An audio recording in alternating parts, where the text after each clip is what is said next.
I'm Amber Nash, the voice of your favorite HR nightmare, Pam Poovey. Welcome to our Archer Rewatch Podcast. This season, we're starting at the very beginning and going all the way through.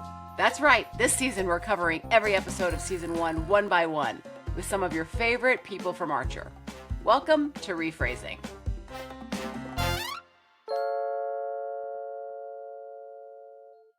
Hey guys, welcome to Season 1, Episode 1. I'm your host, Amber Nash, and here with me, as always, we have... I'm Casey Willis, executive producer on Archer.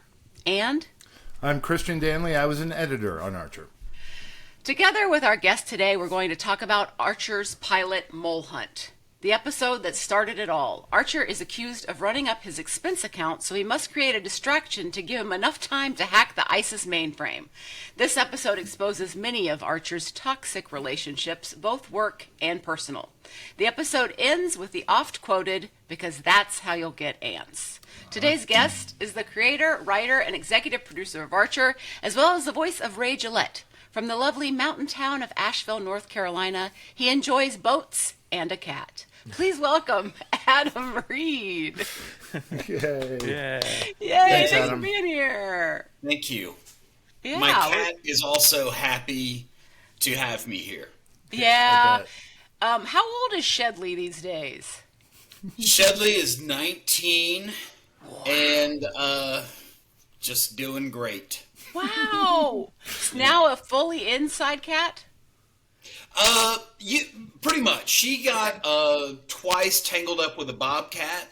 Once that necessitated a trip to the emergency vet late at night. And then another time that I witnessed, and it was just insane. And she was fine after that one, but now she is very circumspect about going outdoors. Yeah. Sure. How big are bobcats? To do it like with a buddy. Yeah. Buddy system. Yeah. Are bobcats like 20 pounds? Are they bigger than that? I think maybe a little bigger. I guess it depends on the bobcat. It looks so, when I first saw it, I heard this ruckus in the bushes, and I thought it was Shedley messing with a chipmunk, and then the cat just came flying out of the bushes like like a bullet. And in where she was this pug dog, breathing heavily with a little curly tail. And I was like, what? And then the pug looked at me, and it was not a pug at all. It was a bobcat with a little curly tail.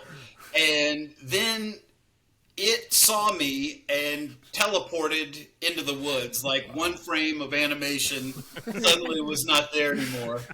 You're like, I have some notes on this. It's not believable.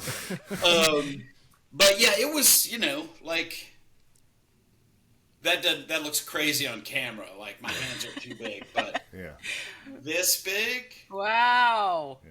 20, 30 pounds and just muscles. Wow. Muscles and very pointy feet and I guess a pointy mouth area. Well, just like a cat, but bigger. Yeah. Wow. You don't want to get mixed up with one of those. You wouldn't want to be sewn into a bag with a bobcat. And then I don't know if it was that same bobcat, but a bobcat Lee saw loping away with one of our chickens and a very smug look on its face. Oh, no. Now cats do that little prance. Yeah. He's going to go make a nice pot of stew with that thing. We lost a chicken last night. My wife had to put it out of its misery. Oh, no, I'm sorry. Thanks. Yeah, we now have 3 chickens in our chicken graveyard in the backyard. Was it a raccoon? No, it got sick and then it fell off its perch and injured its spine so that it couldn't walk around. Yeah. So oh, God. It was not living its best chicken life. Oh, man. We have 7 chickens in our chicken graveyard, and the chicken coop is now a woodshed. Okay. Wow. Understood. The memorial chicken woodshed. Yeah. We just ran out of hearts to break. It's just, you really do get attached. Yeah. Are your chickens, do they have names? Yes. One is named after my grandmother, Elsie, and it's gonna not be fun when Elsie, chickens will just die. They'll just die. Who was the one that It was Poppy who Okay. had man. to go. Yeah. So As long as sad. it wasn't Sally Ride. No, Sally Ride's going strong.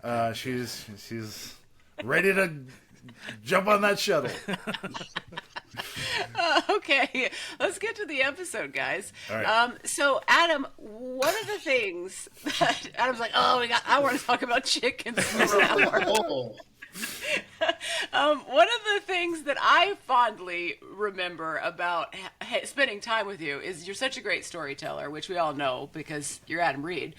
But the story of how the idea of Archer came to you is such a fun one, and I was hoping, I bet a lot of fans don't know it, so I was hoping you might share it with us. I will. We were making a show called Frisky Dingo for Adult Swim, which was canceled. I was trying to think of a softer way to put that, but that's what happened, basically. So I decided that I was going to hike the entire Appalachian Trail. And something like 92% of people set out with that intention and don't make it. But I was going to be one of the elite 8% hikers to do the whole thing. Yeah, wow. So I rented my house in Atlanta out for 6 months because I wouldn't need it because I was going to hike the whole trail. And set off on this hike, and instantly, like literally, my parents dropped me off like I was going off to college and I was 40. And like as their car pulled away, I realized I had made a huge mistake. Oh, no. But I had too much shit to go chasing after their car. So I lasted about a month and just miserable. It was freezing cold. There was a late like winter blast and it just sucked. And I couldn't continue on the trail, but I couldn't also go back to my house because I had rented it out. Oh my God. So I had read this book by a really great British comic author, not an author of comic books, but he writes comedic books, named Tim Moore. And in the U.S. title, I think, was Travels with My Donkey. Okay. And it's about him hiking the Camino to Santiago with a donkey. And just this entire misadventure of doing it with a donkey intermixed with history of the Camino, which is this, 1,000-year-old pilgrimage that starts basically anywhere in the world, but it ends up in Santiago de Compostela in northwest Spain. Mm-hmm. And the traditional route goes across the north of Spain, but that year, this was 2008, the Camino was becoming more and more popular, and that year was a special, like, ecclesiastical special year commemorating St. James, maybe, and so it was going to be super crowded, so somebody recommended that I do a different Camino that started in Sevilla in the south and ended up in Santiago. So I just took my same backpack and dirty clothes and flew to Spain and started walking. And I have a question. The guy yes. that wrote the book with the donkey, was he with a donkey in modern times, or was this like a long time ago that he wrote this book? Modern times. And this was probably, I don't know, maybe 2005 that he wrote that book. But it was like, the weird thing, I don't know about now, it's been 15 years since I've done a Camino, but you very quickly, like, become separated from the modern world because you're out in the countryside just walking all day, and sometimes you won't see another person. Wow. And it's just like sheep and wondering when and where you're going to get some food. So wow. You really, it's sort of like you're extremely unplugged. And then this in 2008, like I didn't have a smartphone. Yeah. I think I had my little Nokia brick phone, but you couldn't text or it didn't do anything. So you were wishing so you did had to have go a to internet cafes to God. check your email, which sounds super old timey. So anyway, walking all day, like 8 hours a day in the countryside, your mind really wanders. And I came up with what I thought was this entire franchise that started with a children's book, and like had the whole thing in my head and was filling up notebooks with the ideas. And I finished the Camino, and then I went to North Africa and southern Spain and was just hanging out I was single at the time. Okay. And nothing to come home to. Shedley the cat was living with my parents. So I was just drinking a lot of box wine and smoking a lot of cheap cigarettes and going to internet cafes. Yeah. And my agents called and said, "Hey, we need an idea from you or we're going to fire you." Okay. So I told them this whole idea about this children's book, and they were like, "We don't do children's books, and neither do you." So I was like, that's the only idea I have. And they were like, "It's not good. So do you have anything else?" And I was like, what if Xander Cruz from Frisky Dingo was a spy, like James Bond? And they're like, "Great. Put the box wine down and come back to America and start to work on that." So that's kind of what happened. The initial seed for like Archer the person, I saw a really smooth Spanish guy sit down at a table on a square in Salamanca. He just walked up to a table of strangers, all beautiful women, and just sat down and waved for the waiter to bring a bottle of champagne. And they were like, "What are you doing?" And like 5 minutes in, they were all toasting, and he was the coolest guy. So that guy also was like a little seed of the genesis of Archer, but Wow. really the box wine and cheap cigarettes. It comes through. It really comes through. So how long did the Camino take you, like when you finished because you did like there's different like legs of it, right? Yeah, it took me 6 weeks of Wow. like walking, like 15 miles a day.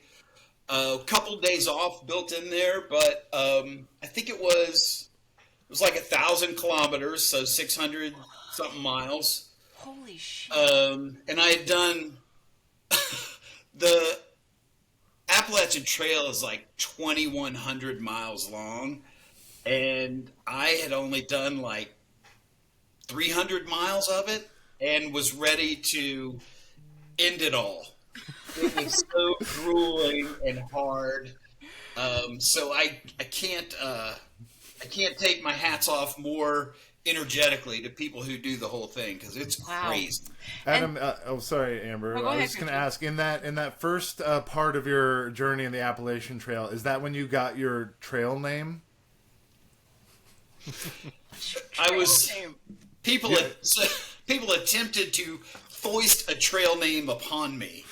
So, and that was actually probably one of the reasons I quit. So, everybody on the Appalachian Trail, you have to start within a certain window of time when it gets warm enough to leave North Georgia. Okay. And start walking north. Yeah. You can start it in Maine and walk to Georgia, and some people do that. But so everybody's starting sort of at the same time. So it's like 500 people clumping through the woods noisily. Everybody pairing off, getting a trail wife, a trail husband, people hooking up, people with boom boxes blasting music. It's sort of like a very dirty, foresty spring break for a while until 90% of the people quit.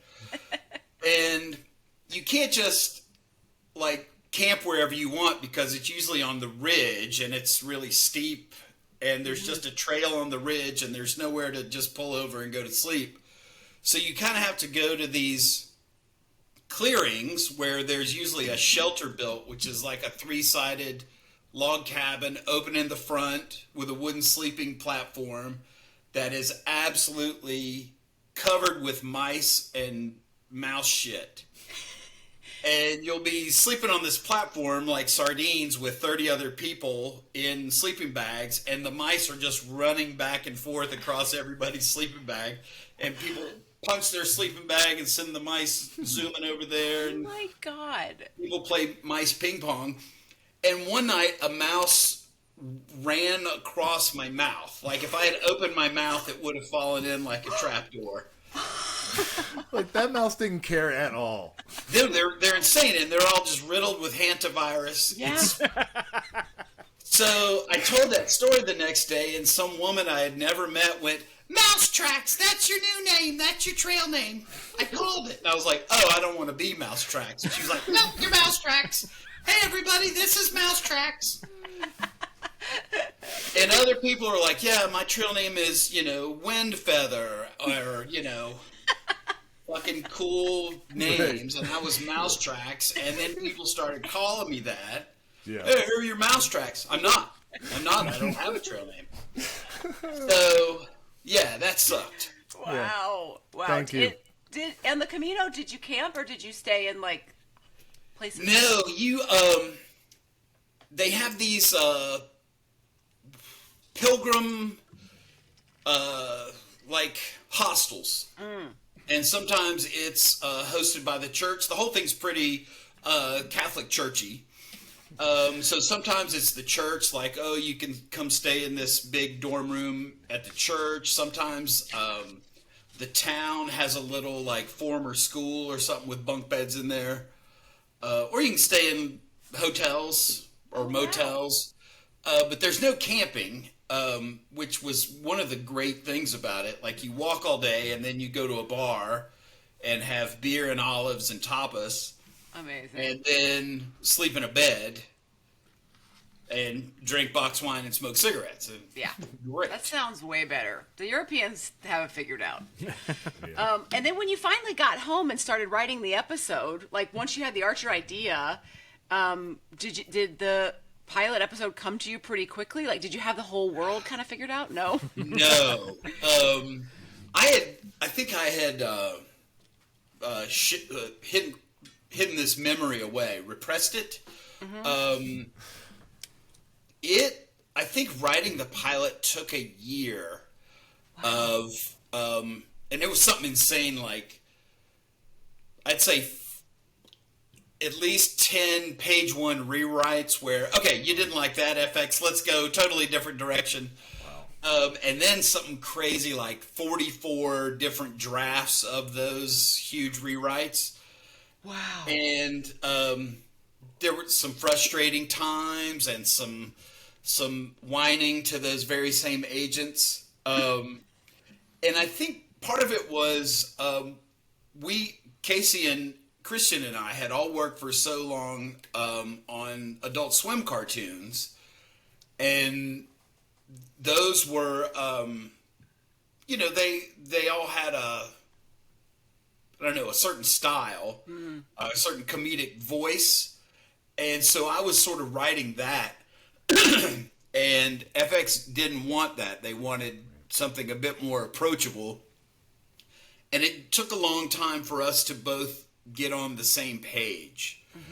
But I remember one of the early drafts, like Archer's in there talking to Malory the first time we meet her and says something that she doesn't like. And she presses a button on her desk and machine guns come out and like disintegrate the whole room, and he hides behind the couch. And they were like, nobody has a machine gun in their desk. That's ridiculous. And I was like, it is ridiculous. Okay. That was dumb. Wow. So yeah, that took a long time. And I can't remember like what one of the things was like to combine the mundanity of office life and HR department with being a spy. And also like they were sort of the underdog spy agency, and Odin, who didn't make it through the whole series. Odin was like the rich, well-funded, Right. much better spy agency, so it was going to be sort of an underdog thing as well. But Casey, I think, can vouch for this. I have a tendency to abandon concepts. And not just in cartoons, also in, like, building the chicken coop. That should have been more secure than it was. Yeah. But it looked fine. At Adult Swim, they're like, oh, a desk gun. That's your show right there. Put an owl in there. That's all it takes. Did you guys hear Milton, the toast-making robot from season 6? That can only mean one thing. It's time for our new segment, the Ultimate Archer Reference Matrix, or the uARM for short.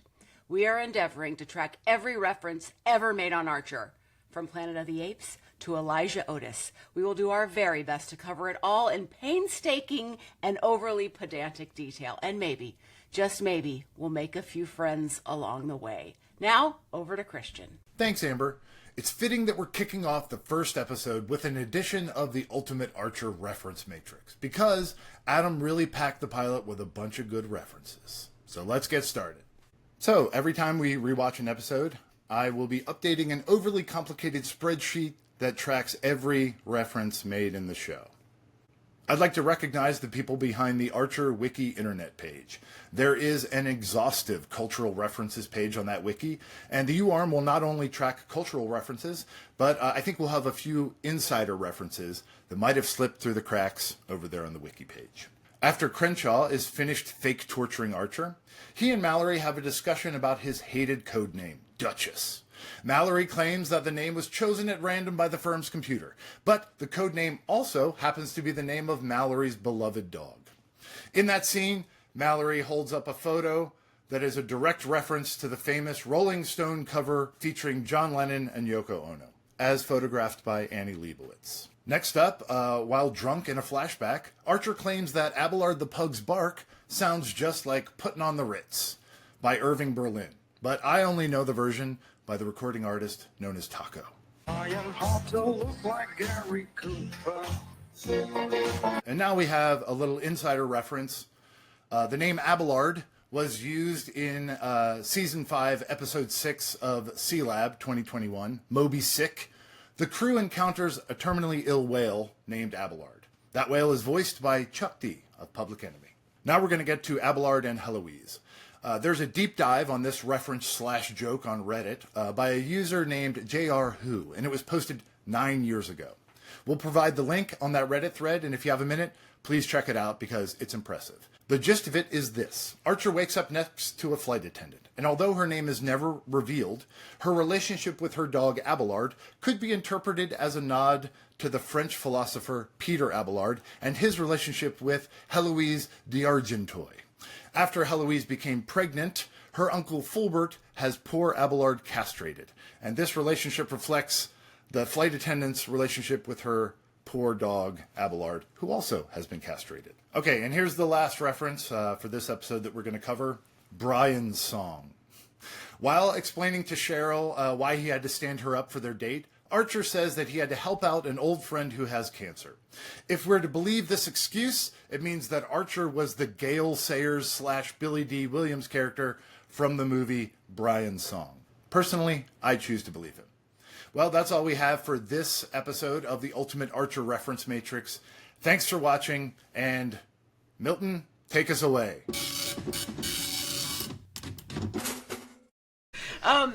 When we first meet in the very beginning of the show in the cold open, we see so much about Archer and Malory's relationship that's like, it's such an important part of the show. And I was actually thinking about it. I was like, people would think maybe that it's like a show about Archer and Lana, but it's really, the two main characters are really Archer and Malory. Was that always, was that relationship always, their relationship's so fucked up. And was that always a part of where the show was coming from for you? Yes. And that actually, that was when the show clicked for me. I was working on these pitch documents forever. And I read every single James Bond novel. Okay. I bought a whole set of the original paperbacks off eBay, and they are appalling. appalling. How so? Yeah. Well, I guess they're appalling if you don't like racism. The racism is appalling. James Bond rapes a lady. What? In one of them. Yeah. The misogyny God. and racism is just bananas. Whoa. And they like, for the movies, you know, even way back in the 60s, they were like, oh, this whole middle of the book, we can't put that in there. This is insane. Oh. But I was doing all this research, and I think, I forget which one, but maybe the first Daniel Craig James Bond movie had come out on video, and Judi Dench is M, and I was like, oh, but that's his mom. And then it was just, that's when it clicked. So, Yeah. I don't know if that's an homage or a straight up rip-off, but that's where There it came it is. from, was Dame Judi Dench. That's so fun. So we reached out. This is really exciting. We reached out to the people. Judi that Dench? And actually- James. She's in my house. I actually got to see. We were at an FX party, and it was on like the pier at in San Diego. And I'm walking down the pier, and it was like one of the first things we ever did. So I was like, really like, whoa, this is crazy. And I see Judi Dench in a harness jumping up and down on a trampoline with like her publicist standing beside her, and I was like, why is Judi Dench doing this? Why are they making Judi Dench jump on this trampoline? It was absolutely insane. I'll never forget. And then I wrote Was that when you and Judy and I went on the submarines and everything? No, that Was was that a different different. year? Because we were in Santa Monica. That's what I meant, the Santa Monica Pier. Okay. Where I that saw pier. Judi Dench. Yeah. Yeah. I think she's out there every day on that trampoline. Just getting exercise. So we reached out to the fans and asked them if anybody had an impersonation of an Archer character, and we only got one response. And we're gonna play it for you. Let me actually read what he wrote. So Kelly writes, "My voice isn't what it used to be, but I can still pull off a fair Woodhouse. If you don't like it, I shall get the spider webs." Christian, do you have that for us? I do. All right. Here's Kelly. Sir, I'm afraid that your breakfast will be 4 minutes late. That was quite good. It It was was. pretty good. And I don't Christian think we pointed need out, to make that guy eat spider webs. I don't think so either. Christian pointed out his favorite part is just the dog walking through the background. Oh, I didn't see Sir, that. I'm afraid that your breakfast will be 4 minutes late. You can just hear it. You can hear it. And the Wonderful. dog's mortified, like, oh, I'm so sorry. I didn't know you were recording. Oh, that was fun. Yeah, that's Kelly from Birmingham. Yeah, Alabama? Nicely done. Maybe not. Or England. You Yeah. never know. Sounds like maybe. Was there ever Whore Island artwork made? Yeah. Was it on a T-shirt? Like it was for something, or a towel, or something? There was a There towel. was I think. there was a still of it. Or maybe I'm thinking of Train Island. I fell into the same trap, Adam. I get them mixed up myself. There is definitely an image of Train Island from Frisky Dingo. I swear that I saw Luke talking to Biggs in Star Wars when it came out in the movie theaters, and Right. everybody said, no, you didn't do that. Yeah. But that memory is real to me. Yeah. Wow. Well, What Marshall if there was an island that had a bunch of sex workers that were also train engineers? There is. That were also trains. That's a wrinkle. I don't know if they have that, but sex workers on an island, I think, is a thing. Yeah. Release Train- the train files. Wow. Is that really a thing? Sex workers on an island? Yeah. Yeah. Guys, I don't know the same things that you guys know. about. Well, Jeffrey like Epstein? every country has Oh, right, sex yeah. workers, and then some countries are islands. Like technically, I'm sure there are prostitutes in Australia. I actually believe it might be not criminalized in Australia. They're well on their way. Yeah. Yeah. As Casey has his say. Good for them. One of the other things that I had a question about is that when we meet Cheryl, She's so different than who Cheryl becomes. Like, she seems like a lot more risk averse and whiny. And I know that there's a story about, because Cheryl wasn't even meant to stick around, really, right? Like, no, the running joke was going to be that Archer kept impregnating Malory's assistants, and then Malory would wipe their memories and dump them in a hospital for the insane, and they would wake up with no memory of who they were. And God. It's a little dark now that I say it out loud. But you got to remember, this was a different time. This was 2008. So, but then after Jessica signed on to do the show, then we leveraged that to get all these other amazing voice actors, and one of those was Judy Greer, and we didn't want to kill Judy Greer off in the pilot. So that storyline thankfully went away, and then I guess like Cheryl just became either slowly or quickly pretty crazy. Right.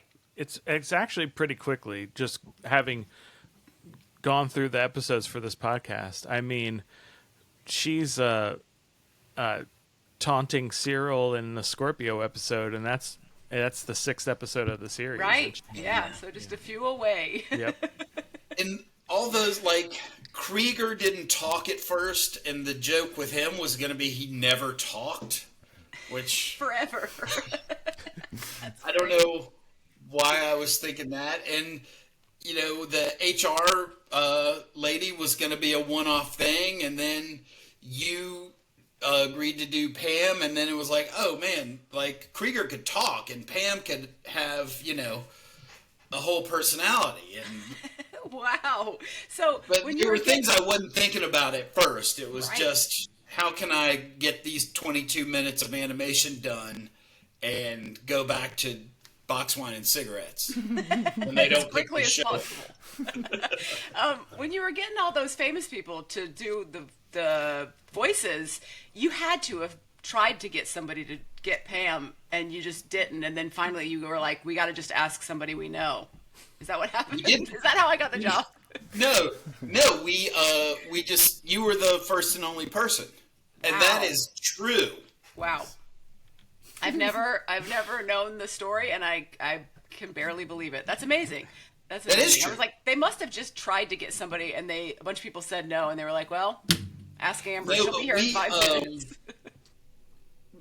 I was, I did a lot of the voices on Frisky Dingo. And I was, and I don't know if we even probably talked about this exact thing on this exact podcast, but I was going to do the voice of Sterling Archer. Yeah. And there is, hopefully it's been destroyed, and like I think it was literally destroyed, a cut of the pilot where I'm doing the voice with all the other real actors. Wow. And it sounded terrible. And we were making the pilot in this little janky house, just a few people working on it, and it all got cut together, and we all watched it together, and you could hear a pin drop, and I was like, oh my God, we can't do this. And everybody's like, thank you so much. Here are some other actors we think. Everybody was ready to roll into Plan B. And FX, I can't remember if FX even saw my voice as Archer, or if they didn't even see it, but they had a bunch of actors that they wanted us to just like give a straight up offer to, and it was all actors who looked like Archer. Yeah. Like Dylan McDermott, I remember, maybe John Hamm, Dermot Mulroney, all these really handsome Archer looking dudes. And we were like, it doesn't have to look like him. We're not actually going to see the actor. And we were trying to get them to, for it to be John Benjamin. And they were like, we really think it should be one of these super handsome guys. Weird. And so we sent them we had drawn Archer, and we got audio from Coach McGurk on Home Movies, voiced by John Benjamin. And it's just Archer standing, very limited animation, holding a martini, talking to kids about going to see a dead body. And we sent that to John Benjamin. Didn't know about this at all. Right. But we sent that to FX, and they were like, "The deal memo's going out today." Blah blah blah. Wow, cool. The idea of the just finding an actor that looks like the character, and that must mean that he'll sound right, is just like so bonkers to me. It's so weird. It is bonkers. Like, Lucky Yates was the model for Ray, but my voice is coming out of Lucky's head, and then Krieger's model was one of my college roommates, this guy Ben. So that guy, Dr. Krieger, is a doctor in real life. So you should have got a doctor to voice him. Was he a plumber or an electrician in Atlanta? Really? Archer's model? I don't recall. He was, I think he was an electrician. Crazy handsome. Yeah. He popped that shirt off for the photo shoot, and it was like, why are you a plumber, dude? What are you doing? Go to Hollywood. I think the face model for Pam was somebody's friend who had a little boutique. Yeah, she's still Pat's friend. Atlanta, yeah. Yeah. She's got a furniture I store. think Lana was her model was a flight attendant for Air Tran, which I don't think is still even an airline. I was at a dance class 2 weeks ago, and after the class, a woman walked up to me and she's like, "I was the body model for Pam in later episodes." And I guess that, like, you guys had been using a body model that was, like, thinner, and then you were like, you know what, we need to actually get a model that has some meat on her bones. And so she came in. I guess this is in the later seasons. Does this ring a bell?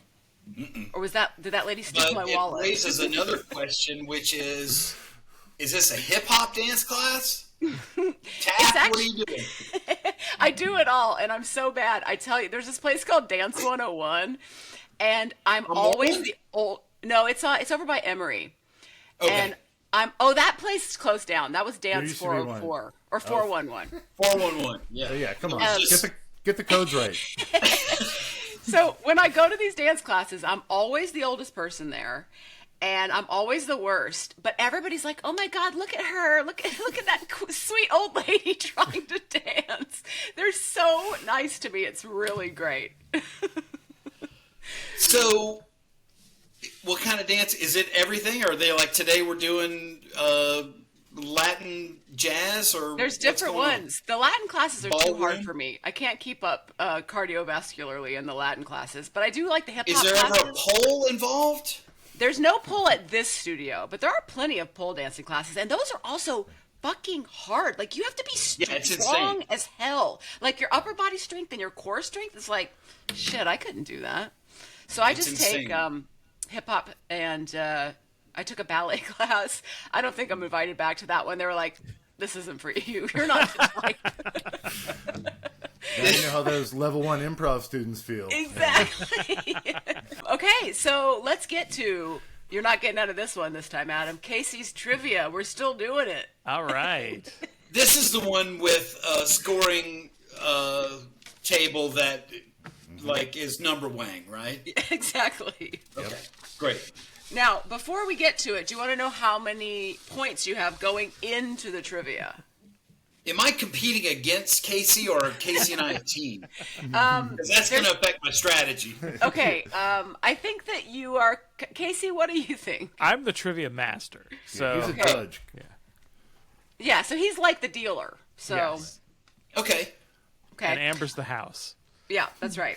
And going in... And I'm just the mark off the streets and here to turn my pockets out in this rigged casino of trivia.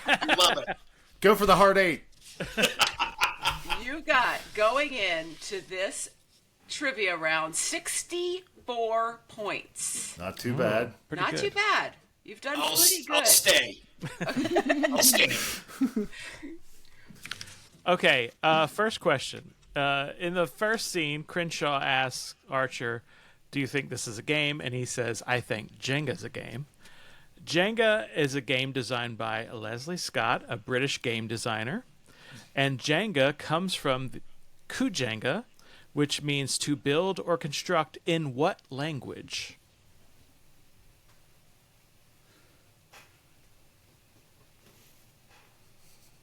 I don't know. Should I guess a language? Give me a guess. Kujenga is the word. Jenga. Filipino. Good guess. It's Swahili. Ah. And I believe Leslie Scott might have been born in Tanzania or something like that, so she was... Great racism trap. Casey. You almost got him. Okay. My next question was about putting on the Ritz, but I'm going to pivot. But I do want to know, do you know what nationality Taco was from? Ooh. The 80s singer Taco. I gotta say Mexico. He was Dutch. That doesn't make any sense. But Irving Berlin also wrote the song White Christmas. And what movie is White Christmas featured in?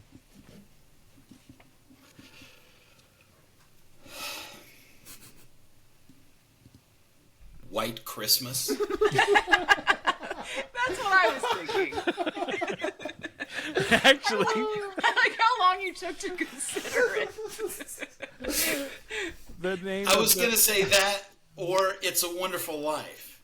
You mean Irving Berlin's White Christmas isn't featured in that movie? it's actually Holiday Inn. What? Holiday Inn? Yes, is the name of the... Okay. How am I doing on points? They're all over the place. Oh, okay. All right, finally, this is like a rapid fire bonus. Oh shit! Thought I had like 20 questions. I'm already. You already had What do I have left? Like 10 points? I'm going all in. You're actually up. You're now at let's How see. can I be up? Oh wait, I don't want points, right? Am I trying to get down to 0? Yes, you now have 67 points. Oh shit! Did I carry over points from last season? We don't know yet. We have to look into the conversion rate. We're not sure yet. Are these 2024 points? They cost a lot more now. So. Oh shit! In the finale of this episode, Malory delivers a line, do you want ants? Because that's how you get ants. In reference to a box of donuts that has been slammed to the floor by Lana. I'm going to name some donuts from around the world, and I want you to tell me what country they come from. Wow. This is great, Casey. Churros. Spain. Spain is acceptable, or Mexico. Berliner. Austria. It's actually Germany. Malasada. I don't know.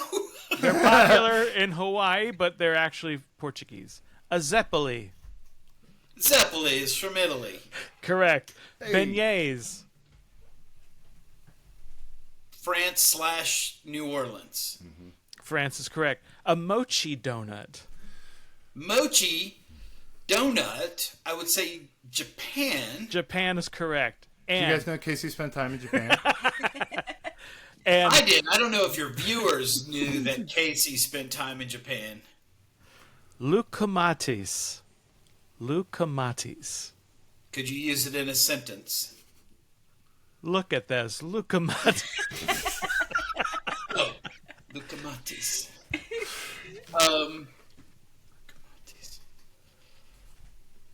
Hungary.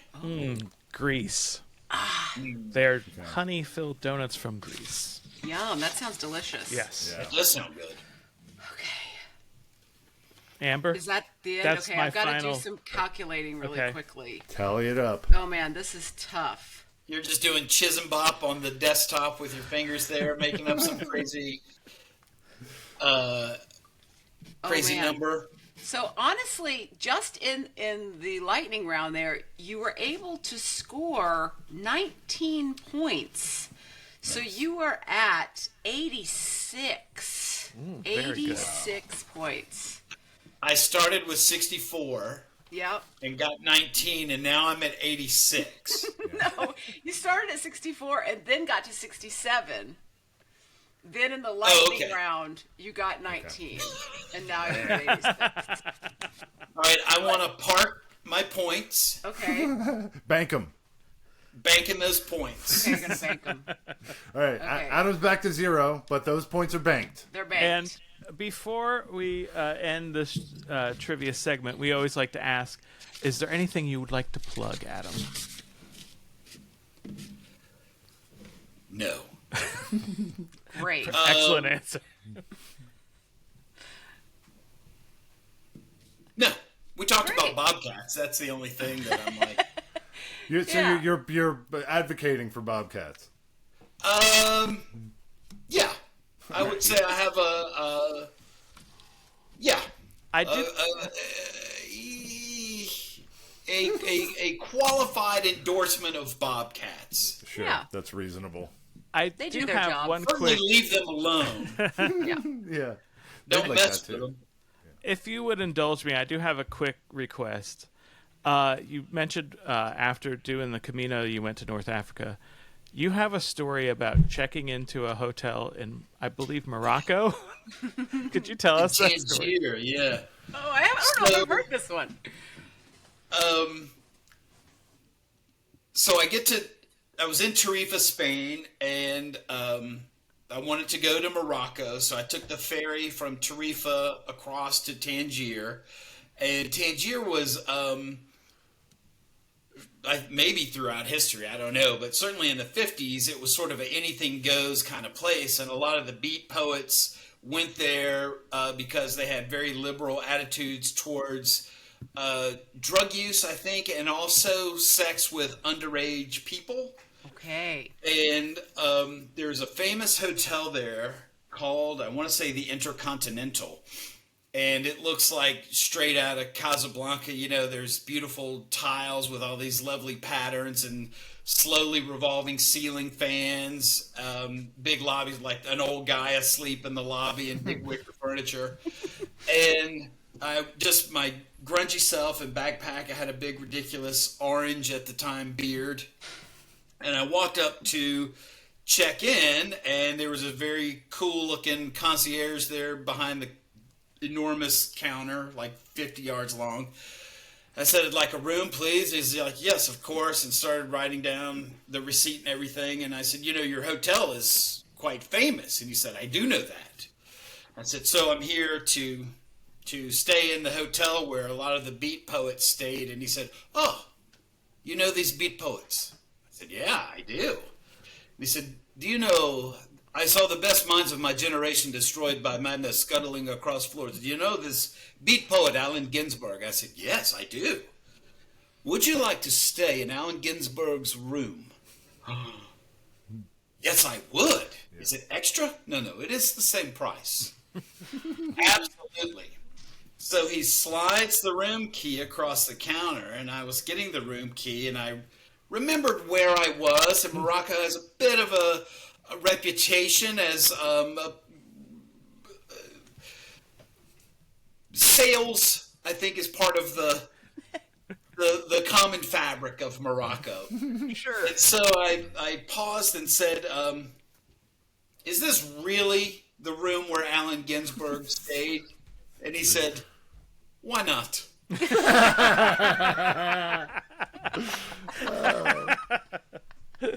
So yes, it was. How was it? How was the room? Were they nice? They were nice.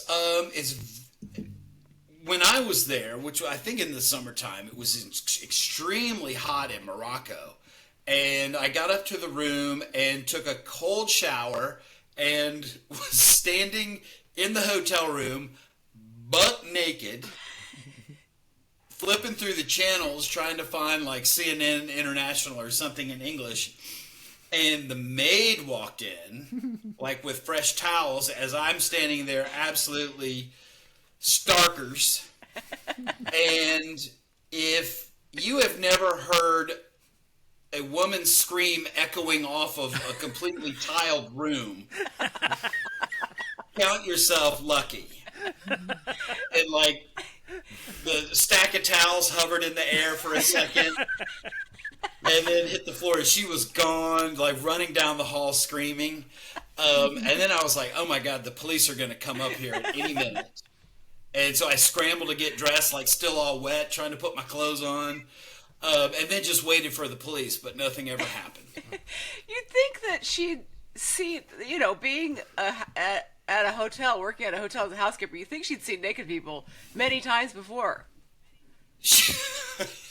Not like this. It must have been the red beard. I don't know why she had didn't. the red beard. Yeah. Oh boy. Oh, it was more. I guess it was pumpkin colored. Mm-hmm. Well, thank you so much, Adam, for being on the show again. We really, really appreciate it. It's so lovely to see you. Thank y'all very much. I'm going to file something with the International Trivia Masters Association. Okay. They are aware of me. At the very least, want to see these worksheets. Yeah, let's get this investigated. Yeah, this is so dodgy. I have all the paperwork, so I'm happy to keep your submit receipts, it Amber. You're to gonna need wherever them. necessary. This has been Rephrasing, an Archer Rewatch podcast. You can follow us on Instagram and TikTok at RePhrasingPod. Email us questions at rephrasingpod@gmail.com. Please, no pictures of your penis. That's just inviting pictures of their penis, isn't it? Rephrasing is produced by Amber Nash, Casey Willis, and Christian Danley. Our theme music is by Matt Hobbs. FX's Archer is now streaming on Hulu. We're so excited to be a Maximum Fun podcast this season, and we'd like to thank all of the Max Fun members that support our show. If you're not a member yet and you'd like to become one, go to maxfun.org/join.